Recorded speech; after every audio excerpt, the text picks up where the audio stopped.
With me now is Furqan Naeem, who's a community organiser for Citizens UK in Manchester. It's a national group, it's not an Islamic group. It tries to help those from different communities engage fully with society. And also Helen Pidd, the northern editor of The Guardian. Very good evening to you both.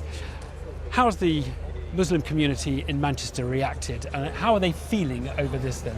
Well, I think it's one, as every other citizen here in Manchester, I think it's one of sorrow, one of grievance, one of utter shock and condemnation for what has happened. But I think with the Muslim community, there's probably two feelings that they're going through. One is just like every other citizen of this shock and horror that's befallen our city. But the other one is there's this person who's done this in the name of our religion and tried to hijack it, and using the name of Islam whilst doing it. So there's two different kind of emotions that they're going through as well. I have been struck today just how little talk about Islam there is of any kind. It's just as though it's why go on about it? I think there's something about the city of Manchester. There's a backbone here. There's a resilience that we're all together. We stand up for each other. When things go wrong, we help each other out. But also, it's not like in other northern towns and cities where you have segregated communities like Blackburn, Oldham. It's less segregated here. Absolutely. I think people are spread out and people get on with each other here. So I think maybe that's perhaps why there's not been as much talk about the Islamic issue, because people feel integrated. Does that ring true with you? Well, kind of, but you've got to remember that the centre of Manchester is very different from the outlying boroughs of Greater Manchester. And, you know, if you look at where the UKIP voters are, they're not in Manchester Central. You know, where the sort of glitzy skyscrapers are, they're elsewhere. How much hate and chatter is there about we need to do something about Islam? Is there a lot of that? Is that I have to say, I haven't heard it yet. No. I think people are just reeling. Yeah. And we've not had a chance really to take stock of what's happened, because it's moved so quickly. It's 48 hours ago. I know, nothing. And we've just had the 7th arrest, and obviously the net is widening. I think this latest arrest was in Warwickshire, in Nuneaton.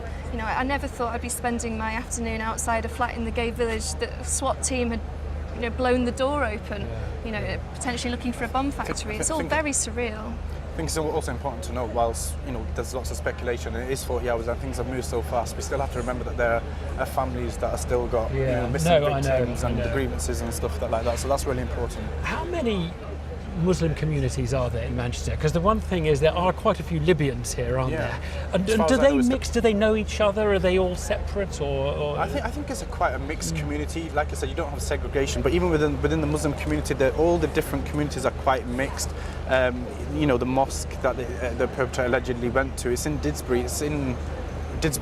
A place in South Manchester where they have to open up their doors because the community around them is very mixed and open. And I think generally the Muslim community is quite integrated and feels part of the makeup of Manchester, and that's the togetherness, and that's what we've seen over the past 2 days really, and we see here, and we've seen the diverse communities. Helen, we do know that there have been 7 arrests, and we know that the police are looking for and working on the assumption that there is a network, and it was an interesting word, wasn't it? A network, as opposed to a network isn't just a little gang, is it? No, it's a little bit more sinister somehow. Yeah, and organised. And from the people that we've spoken to who actually knew the guy who blew himself up, they say he wasn't a particularly smart guy. No. And wouldn't have had the know-how to do this all by himself. So, as the pieces of the jigsaw are being filled in, it's adding to the sense of unease and disquiet about what might happen next.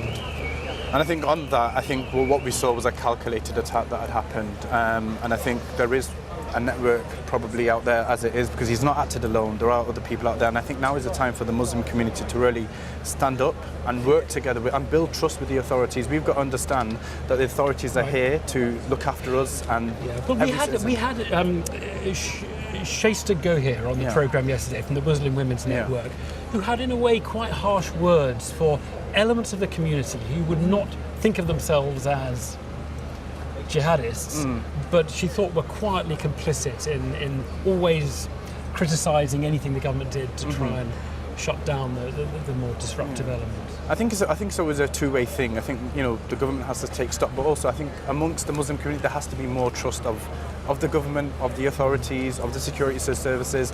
We have to work together, and I think the Muslim community now has to step up, and this is an opportunity to basically showcase what we're about, what they're about, what they can do. Quick one, Helen. Have you spent much time down here in your Guardian beat? It only sort of arrived from Albert Square, didn't it? And it's, I have to say, you know, as a journalist, you try to remain neutral and calm. But I was glad I was wearing sunglasses today when I was reading some of the tributes, you know, from small children. And there is a bit of defiance there. There's one of them that says, you know, you can't scare us, we're Manx. You know, but I think a lot of us are actually a little bit scared and very, very sad at what's happened. Thank you both very much. The true spirit of Manchester will shine through. Thanks.